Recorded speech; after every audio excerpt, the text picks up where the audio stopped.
So we are going to start with the panel that we had to move from just before lunch to just after lunch. And here, I like orange better. you know, most of these conferences and certainly most of the coin agendas have spent a lot of time talking about ICOs and what it takes to prepare for an ICO, what types of investors, what are investors looking like. And we've actually long since sort of spoken about having a panel just on governance. I think we might have had one before, right? I think last year, you were on the last one too, in Barcelona. So it's interesting that, you know, we've basically done this now twice, and we've done it both times in Europe. And obviously with us being here in Malta at a time that the Malta government has, as you heard this morning from the Prime Minister, really embraced reasonable regulation for Malta, and as a member of the EU, that really impacts everybody in the world. So the early ICOs, sort of 2013, 2014, maybe even 2015. I mean, all the way up to 2017, you've heard some horror stories of people just like buying Lambos and disappearing, and nothing ever gets built. That largely, I'd say, is a phenomenon that is going to be less tolerated and much more observed. And there'll be, I mean, there's always been people calling out potential scams online, et cetera. But now that the regulators are here, we want them to find bad actors. And so I will now. But also, what are the good practices, right? What are the practices of transparency, of disclosure, particularly for utility tokens, since they're not governed under existing securities laws? So it's my pleasure to turn the panel over to Richard Titus, who has worked with multiple public companies and has now been working with multiple public blockchains, and then. One of which is the Hive project, which both Richard and I worked on last year. In fact, he introduced me to Jure. And Emin from Aeternity, which launched at the CoinAgenda in Puerto Rico in March of 2017. And we're also adding a panelist from Malta, correct, I believe? Yep, Leon Sigmund, founder Leon Sigmund, of Bitcoin yes. Club of Malta. Okay, great. So, Richard, I'll let you take over the gavel. Good. So I'm going to let each of us sort of give a very short introduction. So I'm Richard Titus. I think most of you probably heard me last time. Serial entrepreneur, founded a bunch of companies, including Razorfish and Schematic. Michael Turpin is one of the three people I credit with keeping me interested in the blockchain and Bitcoin when I frankly thought it was a bit of a laugh, but probably wasn't going to work out. So I'm very grateful to him for that. Emin, do you want to do a quick thing? Yeah, hi. I'm Emin Mahrt. I'm currently the COO of Eternity Blockchain. And Eternity is a smart contract platform, which is maybe the easiest to compare to Ethereum, just a little bit improved. Yeah, please. Leon Sigmund, I'm the founder of the Bitcoin Club Malta, and I came here to Malta before this big transition happened, so there was not a single conference and stuff, and then it was really interesting to see this transformation. So now we're here with this conference. Hi, I'm Jure Soklic. I'm CEO of Hive project, which was an ICO done 1 year ago. And I'm as well an investor in a couple of startups, including ScootTX, which you can find outside. Fantastic. So I think we all sort of talked a bit earlier today about the topic of this panel, and I think it's really good. I'm going to broaden a little bit. What the real topic of this panel is what happens after the sale. And so I know all of us here have been involved in one or more sales. I've done like 20 at this point. And there's this moment of like, relief when you finish the sale. But really, that's stage one. So I'd like to hear from you first, because your sale is sort of the longest in the past. What was the moment like when you got the money? And then when did the moment when you realized you had to go do all the work you told everyone you're going to do? So I think when you start a new project and you get passionate about it, everybody starts in some parts, maybe even overselling, and they have a lot of ideas. But often, when you start something, you do it with friends, with your best friends, with a good partner, with a group of 4 or a group of 3. And after you finish a round of funding, it could be in the old world a seed investment or even a VC funding, or in our world a token sale. And then you become a community-funded project with thousands of people who have expectations on your promises. And then, like in any other company, you have to, start delivering. And this is by, for example, hiring people, finding contractors, and yeah. So I'm going to skip over to Jure for a second. So Jure, because you and I have worked together before, we talked about earlier, what is it like to have, you have what, 2,200 investors in Hive Network? Yeah. Yeah. And Emin, how many investors do you have? I mean, from our community, maybe 15,000 people. So 15,000 investors. So my last startup had 19 investors, and that was considered a lot. Because 19 people, I can call them and update them every day. 15,000, there's no way you can ever call those people and update them on how the project's going. Talk a little bit about, Jure, like what you do to do that investor relations piece and how you do the communications. Yeah, so first when you finish ICO, it's not it's actually, then it starts. Before you think it's off, but then you have 2,200 people asking you when exchange, when this, when that. And it's a real push, and they don't sleep. There's so many of them, it's like 24/7, And it's worse than having a boss, because a boss sleeps, These guys don't sleep, so it's 15,000 people in your Telegram channel shouting is way worse than me. Yes, and there are some guys that have this private agenda saying when Lambo and this, but then there are other guys that are actually constructive. So it's a real power, and it's a good power, and it's a nice pressure, but for sure it's not like I can do whatever I want. You can't. Well, talk about exchanges a little bit, because this is an interesting problem. Like if you do a startup in Silicon Valley and you raise 8 million euros, there is no need, like the next step is to raise the next 8 million euros after going through a few hoops.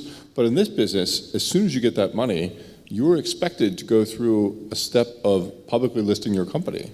Talk about that a little bit and how that works and how it used to work and how it works today. Me? Yeah. So, I didn't do an ICO yet. I did a crowdfunding campaign for a Bitcoin ATM, which is something really, really simple. Personally, I would say, in the first place, the interesting question is, also because we talked about it, and Emin, you mentioned, it's an experiment, yeah? What we do is now we go live, we go public with startups, with ideas.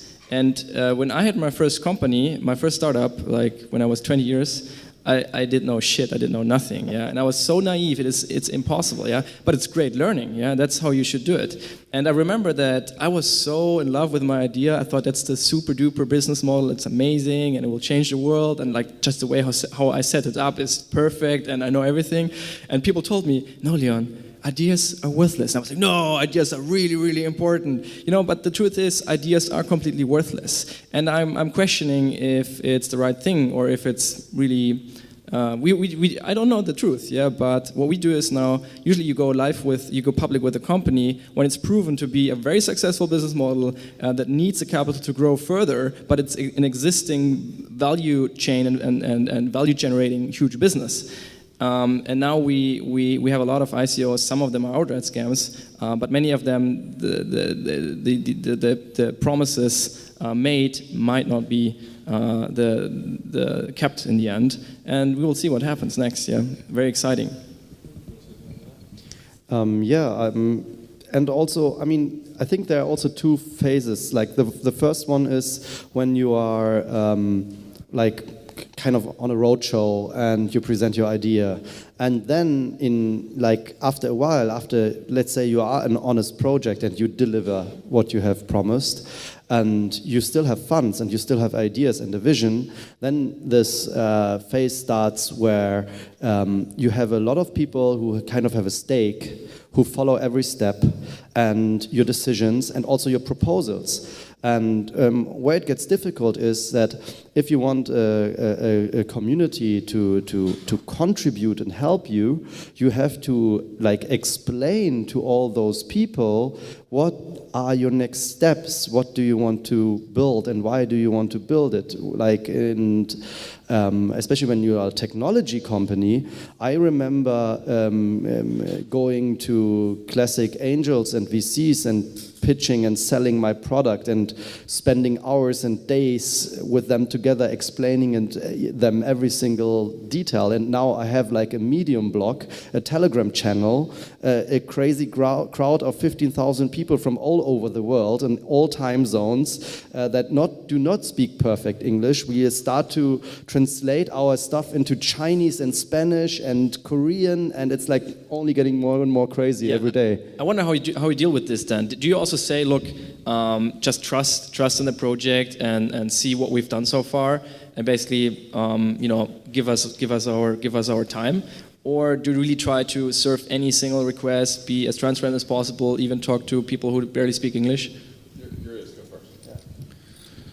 So there are some demands that you don't answer, pretty much, because it's just like when Lamb or when New Exchange, when Binance, all these things, you don't answer this. But there are some constructing questions, and for this you need to answer. Even they send private messages, and you answer to those guys, because these guys are ambassadors, and you need to talk with them, So, but you talk to them in a way that this is what we are doing, not this is what we are changing because of you, So you still need to be in control of the project. Yeah, and we are 100% open source, so everything we do is free out there. Everybody can go copy and use it if they want, or contribute, what we hope. And therefore we also try to, like, as you have in a classic company, you often have a task management system or project management system. So we also open sourced all of those things. So everyone in our community can actually go on our GitHub or can take a look into our pivotal tracker ticketing system for our developers and see every single step the company is doing. And of course, we also start very centralized. And if somebody has followed the news about Python, the programming language, over the past months, they had like this huge fight for one improvement protocol in Python, and which ended up with actually the guy who invented Python to step down and said, I don't want to do governance anymore for Python. And of course, we are also like this, so we start kind of centralized. We do the decisions, or our CTO does a very technical decision because he's the expert and he says this is the way we are going.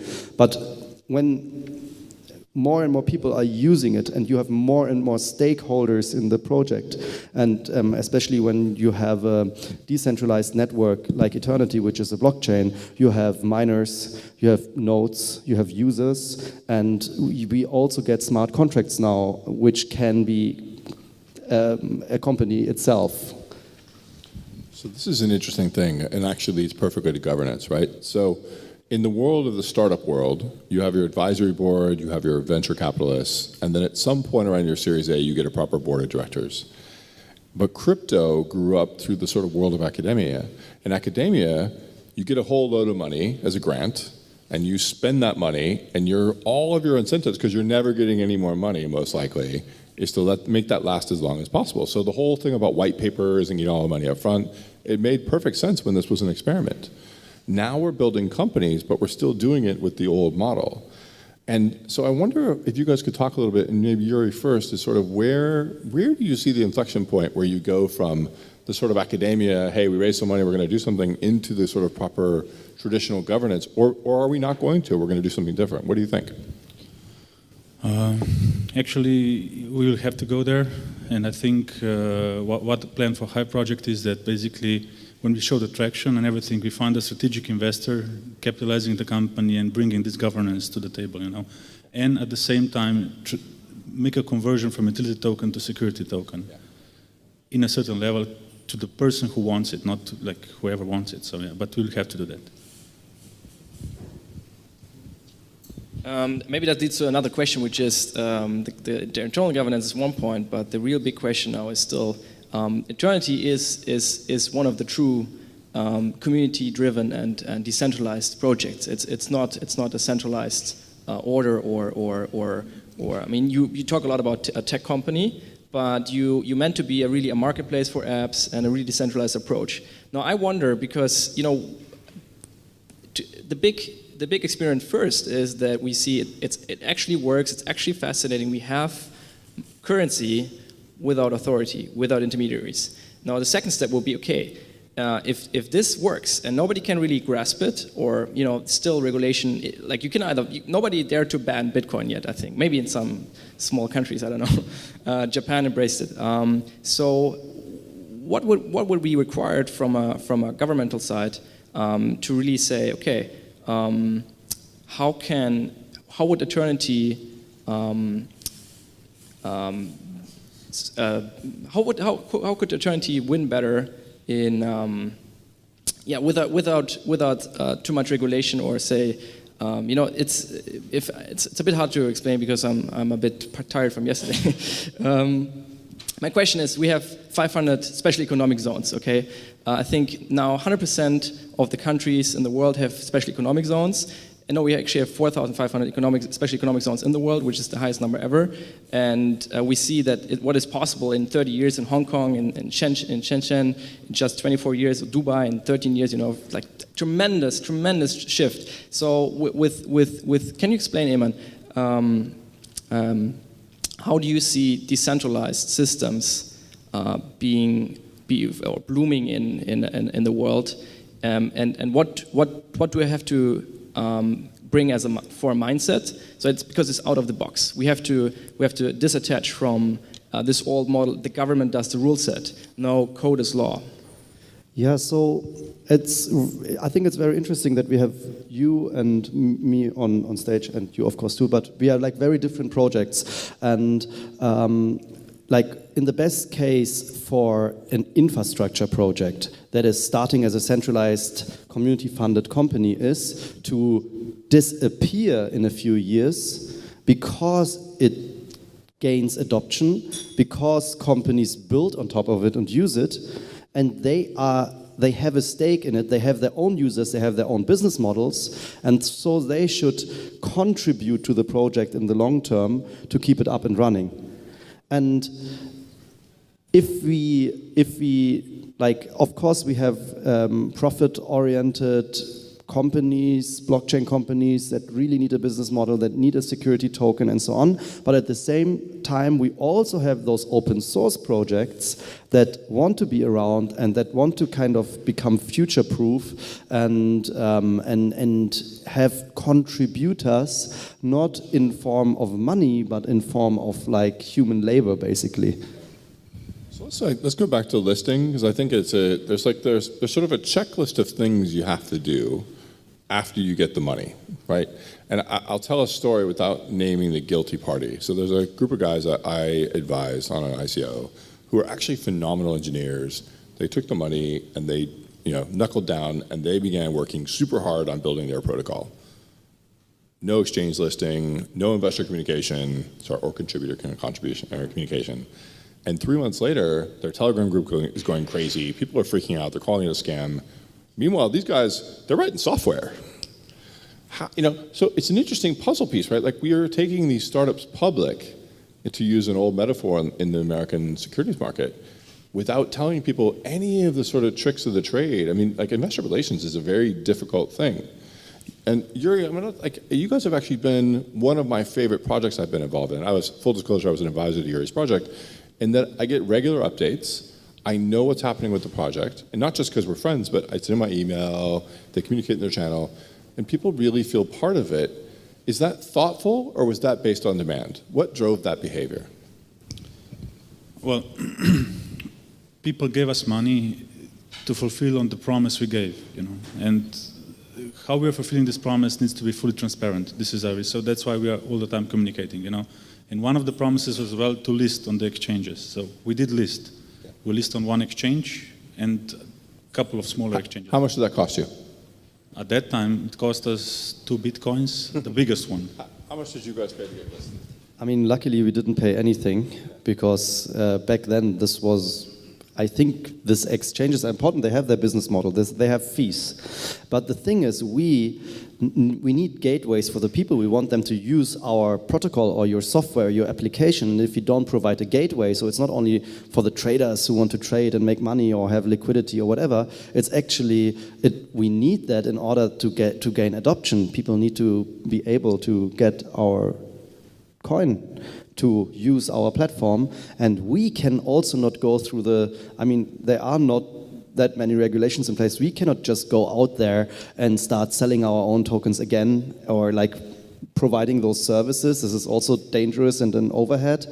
And we really need two things. We need decentralized exchanges that work well and that are secure, that work with hardware wallets and stuff like this. And hopefully we also get interoperability, so people who already have coins and tokens on a network can easily switch and go in, which is also close to a decentralized exchange in the end. I think it's really interesting is we all talk about decentralization, but the most centralized thing in our current world, other than conferences, is the exchange. It's similar to the juice business. If you have a good juice and you want to sell it, the marketplace has the power over the distribution channel, so they have listing prices. Either you have very good contacts, or you're lucky, or you can make it out of cash flow. You get capital to put it in the shelves. But that's just how the world works. And I think there's also, in the juice shelf, it makes sense, that there's a very, very experienced purchasing guy who knows what his customer wants. Now in this space, it's so fresh, it's so new, it's driven by other measures, so I don't know.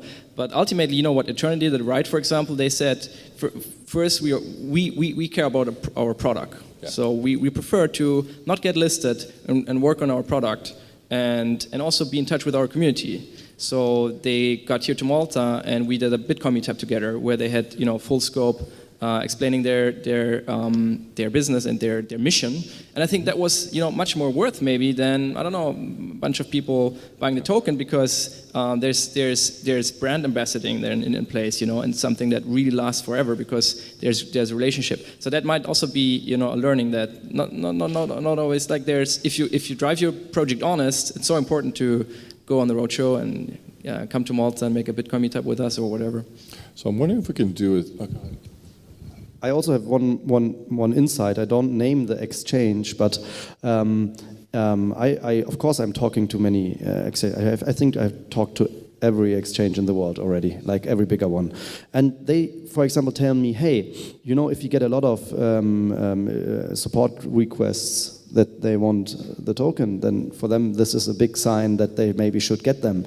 And other exchanges tell me, if we cannot list you, because if we list you and you don't do whatever, like crazy stuff like market making or so with your own token and provide liquidity and things like that, then they will look bad, also as an exchange. So there's like really crazy stuff going on. And but if you are like an honest project and you build some good stuff and people requesting it and want to use it, then the exchanges, they need to react on this, and they will, I think, follow up. So I'm wondering if, do you want to add anything to that? So I'm wondering if what we should do here is maybe just do a quick line. What is the single thing you most wish you knew about after the sale that you now know today? And we'll start with you, Emin, just to make it interesting. The thing I would for the founders in the room, how hard it was to onboard new contractors from all over the world to accept crypto, because we have now contractors from 20 different countries with 20 different regulatory rules and tax systems. And we kind of try to teach them to accept cryptocurrency as a payment. And some of them did and started dealing with it, and some of them didn't. And then we had to deal with it, because we had to kind of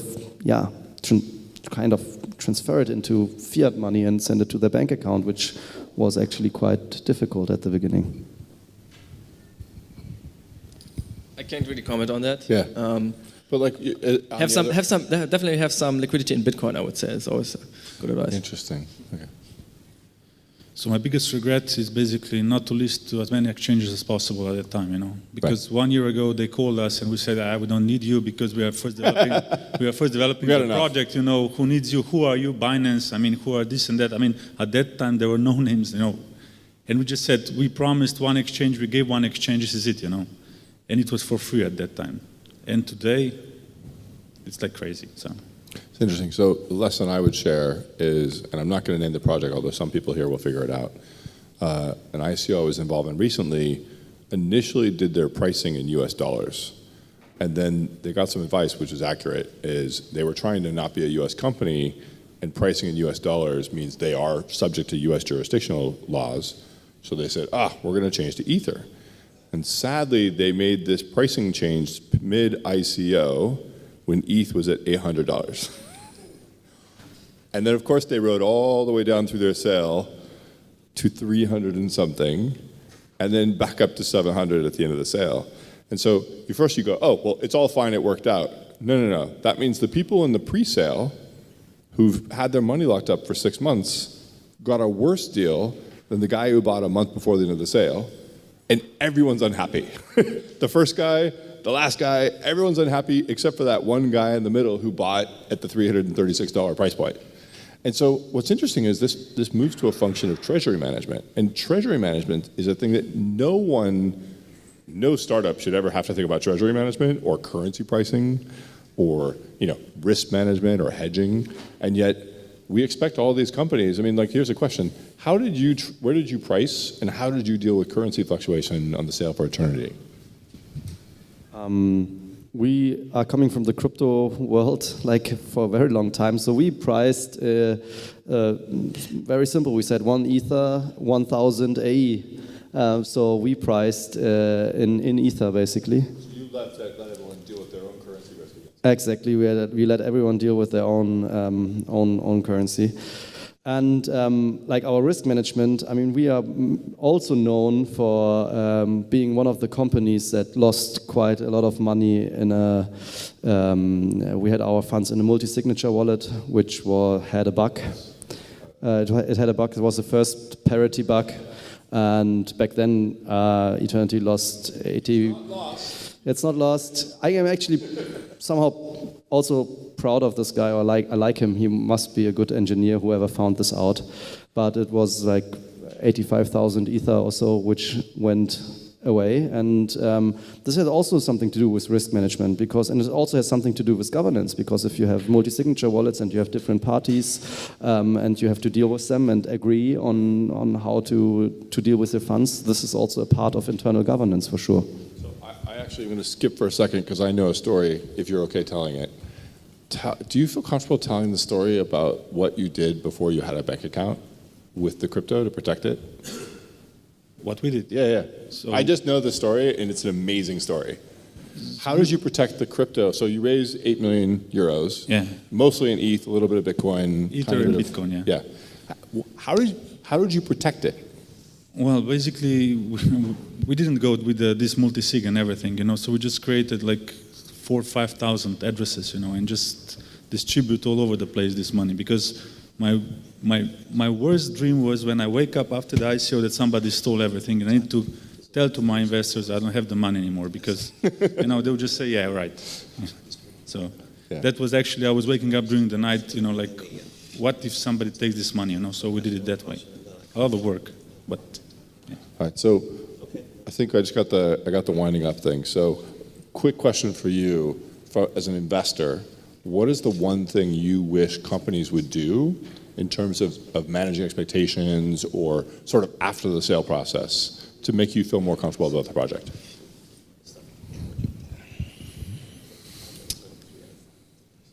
That's a difficult question because I'm a hardliner in terms of investor protection. Mm-hmm. So if I control my private key in Bitcoin, I know it's my fundamentals are based on economics. If I invest in a token, I hope I can just only hope. Thereby, I would say I think Eternity is quite a good example because it's just dedication in the end, I think, and you see if it's professional or not.